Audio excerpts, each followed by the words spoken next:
Guys, ang tagal magsikain ng calamares. Alam naman kami walang dalang sasakyan ngayon at biyahe laang. Tinasisi, palibas kaya nag-iin-in din eh. May tricycle, kami walat biyahe. Guys, alam nyo, kahit magkarabis na sila, makakain lang ng calamares. Yung dalawang nagwala ang dalawang aso. Pinabayaan ko na nga ito.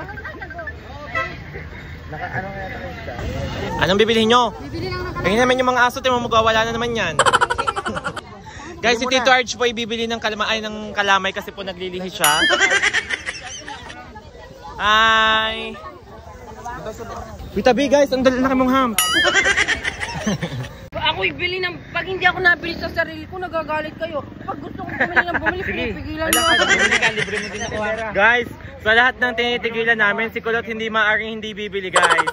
Ayan. Pinigilan ko na, hindi na Pinigilan ako ni maming uminom ng tubig. Eh di wala kang magagawa. Bibili ako. Pinigil ko din eh, nakakakamaes. Bago bibili doon ng mais.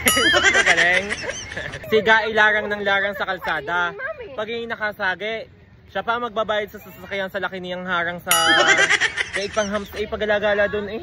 Sa gitna. Si Tito Arch na lamang po ang iniintay at nabili daw po ng pinaglilihan na kalamay. Guys, kakatapos lang namin magbawas ng kasalanan. Ngayon magdadagdag naman kami ng laman ng aming tiyan. Ayan, kasama namin ang Katapang family. At syempre, yan. May day ko na lang kayo guys. Shoutout sa driver namin. May day ko na lang kayo guys. Ayan guys, kumakain na si Kulot ngayon. Shoutout sa driver namin. Siyempre hindi mawawala si Masikip kasi siya lang ang pinaka laman ng handaan. Ako ang santo ng handaan. Siyempre kakain na muna kami guys. Bye bye. Isa lang ating ano. Sunog ba to or kulay ng manok?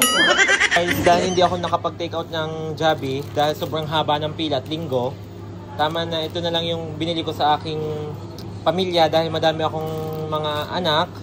Yung anak ng aking mga magulang ay anak ko na din. Yan, binilhan ko sila ng pasalubong. Ito ang bunso kong anak. Yan ang bunso kong anak. Ito'y palamunin lang. Hindi ako kukuhit. Palamunin. Nakikiborder lang ako. Ngayon guys, pinamili ko sila ng pasalubong. Magkano pa? 500. So guys, sabi ko samahan ako ni Manuel magtitingin ng Durabox at bibilhan ko na siya para siya ihakutin lahat ng hakutin ang kanyang mga gamit sa amin. Doon din naman natira at iniiwanan na ang mga magulang sa kanila.